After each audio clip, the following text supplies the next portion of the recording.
Have you ever wondered why you need to give special recognition to people who live longer than you? If someone is born in 1950 and you're born in 1980, it simply means you were born later than that individual. And it simply means when it comes to the expiration of the human body, that individual is likely to expire earlier than you if both of you would die of a natural death. Namely, when you've reached the limit of 120 years old. So why is it that you need to validate people that are older than you? Well, older, well, you know what I mean. People that have lived longer than you. Why is that? What's the reason and justification behind that? In every culture and every language, you have various validation structures, which you call respect, and how to address people that have lived longer than you. Why? Can someone justify that for me? If both of you have mortal bodies, both of you need food, water, and fresh air to live, why is it that you have to put up with the pressure to validate someone as more valuable than you just because they've lived longer than you? Hold on a minute. So, if you have an aunt, for example, who's very mean and bitter, are you supposed to allow that aunt to spit venom in your circumstances and never address her because she's older than you? Are you out of your mind? Look, there's one thing that has become clear to me. And I'm not speaking just from what I think. I've done my observation. I also examined this with scripture. I went into prayer. I went into fasting. And I also checked the experience of other people. And this is the conclusion I came down to. Society feels entitled to victimize you. When you challenge this entitlement of society, people want you dead. It sounds very extreme, but look at it well. Anytime you find anyone that people dislike or people can't stand, often it is because that individual questions something that other people don't want to look into. A child that often questions things is perceived as rude and unmannered. But children who just say yes sir, yes ma'am, and just get along with everything without complaints, they are promoted. What? So actually, society wants quiet, polite victims who never fight back and will just take everything.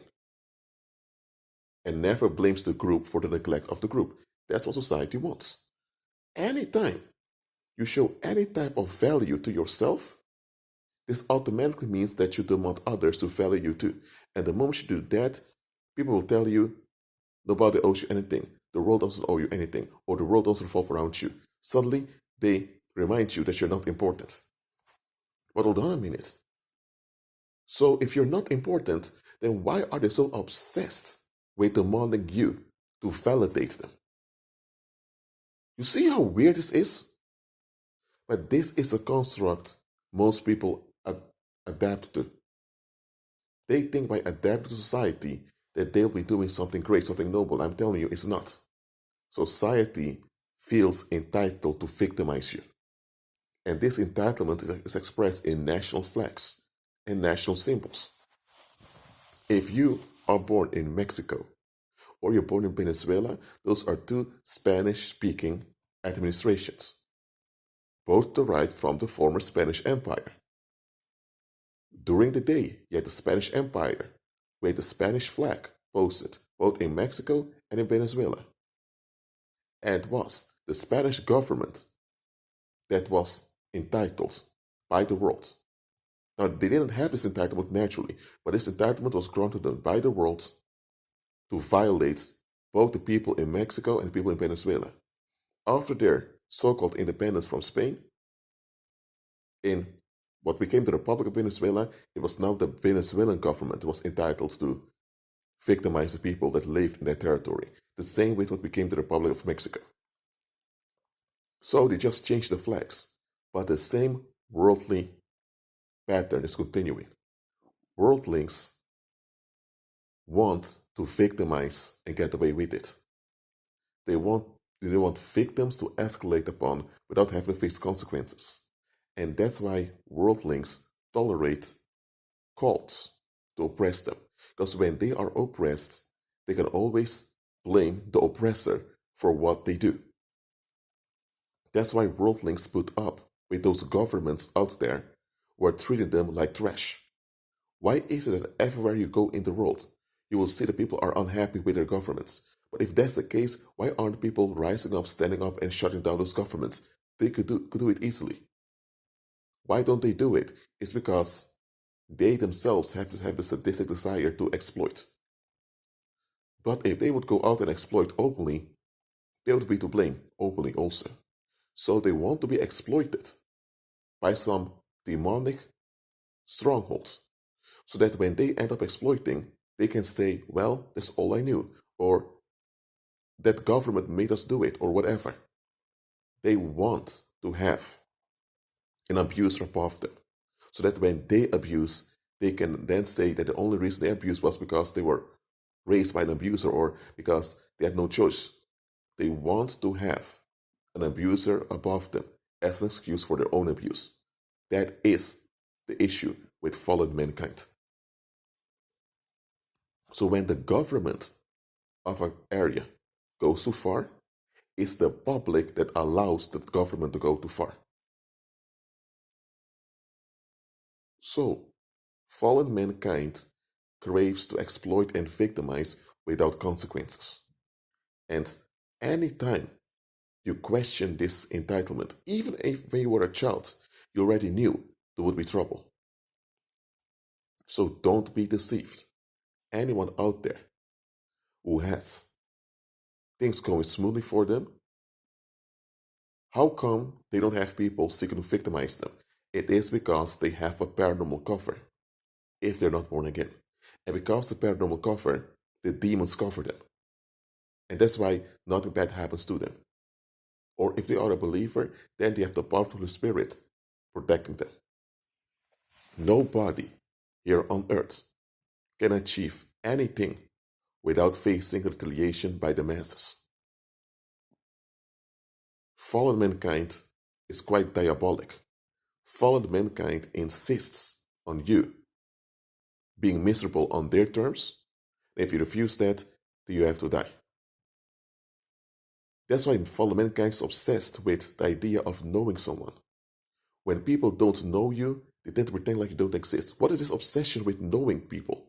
Now, what worldly people mean with I know him or I know her, they mean I have a grip on him or I have a grip on her. Look at it well. When people claim that they don't know you, what they're actually saying is I have no control over you. I have no grip on you. I can't sabotage you. So it's actually an accusation. They're upset that they don't have a grip on you. Fallen mankind does not want to accept their own vulnerability and fragility. So they want to use the fragility and vulnerability of others to sabotage others because that's the achievement they're looking for, to control other people. So when they can't control you, they feel violated because now they have to deal with reality.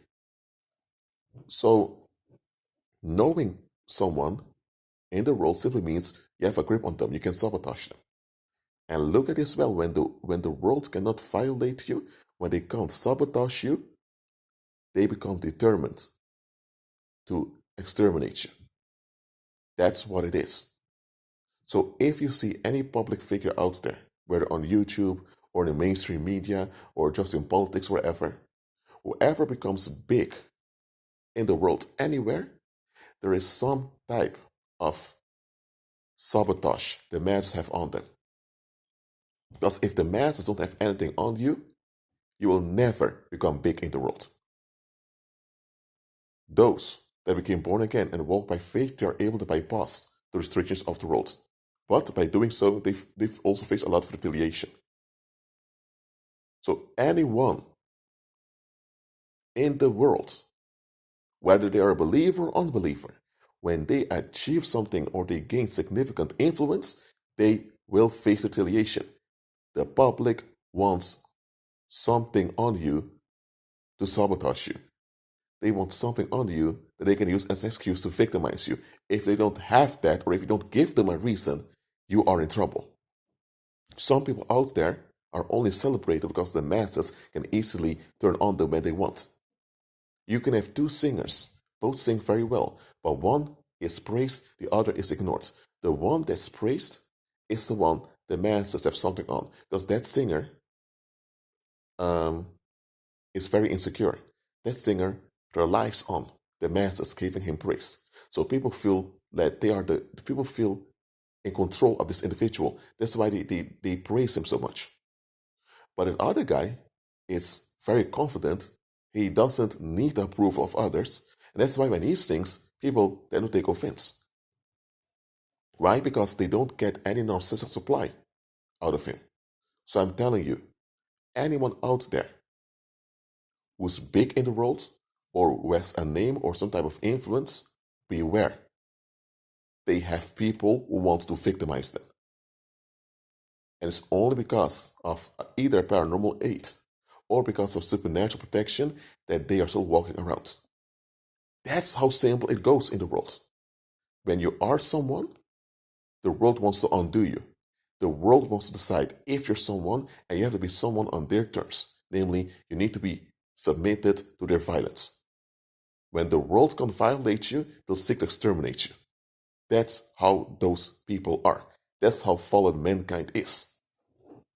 And that's why you have pagans who succeed smoothly in life compared to many believers, because the pagans recognize how fallen mankind is. Pagans think that they overcame their own fallen state by their own merits. That's the deception of paganism. They're still in a fallen state, but at least pagans are the advanced ones of fallen mankind, who recognize their fallenness and they reject that fallenness. But instead of submitting to Christ and be renewed, they try to improve themselves by their own merits. That's the era of paganism. So I'm not saying that all pagans are bad people, absolutely not. But what they're holding on to is bad. That's what I'm saying. And nevertheless, pagans succeed in life, in almost everything they do, because they are realistic. They know how vulnerable and fragile they are as a human being. They know how fallen mankind is, that once you have some type of influence, people want to be able to violate you. And fallen mankind is so delusional, they even demand you to grant them access to you so they can violate you. And they even expect you to be thankful to them and grateful when they don't assassinate you. Fallen mankind has this obsession that they are entitled to victimize to be relevant. And when you don't validate that claim of theirs, you're at war with them. Have you ever experienced this? You were in a good mood, very happy. Someone came to you, started an argument, began to fight. Suddenly they left and said they don't want to talk to you. It's a waste of time fighting with you. But they were the ones that started the fight, and now they're gaslighting you as if you were the one that started the argument. This was going on. You were in a good mood. You were having a good time. They did not. And they couldn't stand the fact that you had the benefits they didn't have. So now they want to take away your mental peace by causing a fight with you. And once they succeeded, they walked away. Haven't you noticed in your life that anytime you have a breakthrough, suddenly people appear in your life to try to figure out how you are? And then you begin to wonder, why didn't you guys never ask me how I was years ago? Why suddenly, right now, that I have achieved something, you guys appear? It is because those people want to figure out how they can sabotage you. If you moved ahead in life, you want to know how far you moved ahead so that they know, okay, he got a new job. Okay, he works at Wendy's. So anytime he doesn't do what we want or we feel upset, we can go to Wendy's and we can cause trouble, or we can stalk the employer and he will be fired likely. Or if you start a new business, they want to know what type of business it is. And they'll try to, if you need a license for the business, then they know, okay, if this guy so-called goes too far, we can always call the FBI or someone on him to get his license revoked. Listen, I'm not saying that everyone who approaches you has bad intentions to exploit you nor to sabotage you. No, there are people with a genuine natural interest in you that exist. But most of the time in the world, when people are informing about you, it is because they want to know if they're still capable of sabotaging you. If they're not capable of exercising any type of control over you, they'll either disappear completely from you or they'll seek to bring you down. You become one of their priorities. Some will even sacrifice their own mental sanity and well-being just to get you down. That's how far some people will go. I'm telling you, that is fallen mankind. And there are too many believers who simply don't want to accept this reality. Now, the Bible is very plain about this reality. That's why all of us need to be born again and renewed in our minds. And that's why we are told in the New Testament not to be unequally yoked with unbelievers. I'm telling you, society feels entitled to victimize you. So anytime you are in harmony with society, it is only because society has its foot on your neck already. If society doesn't have its foot on your neck, it will never be on good terms with you. So know what you're dealing with. Don't hate, don't dislike, don't do any of those emotional aversive things because that will haunt you. Walk in love towards everyone, but don't walk in love with everyone. Keep dangerous people at a distance. Minister to endangered people from a safe distance also. And only be deeply rooted with those that also are in agreement with Christ. Again, endangered people, you can measure onto them at a safe distance. But dangerous people, you just avoid. Remember that. Well, that's it for now. Keep on agreeing with Christ and be at peace.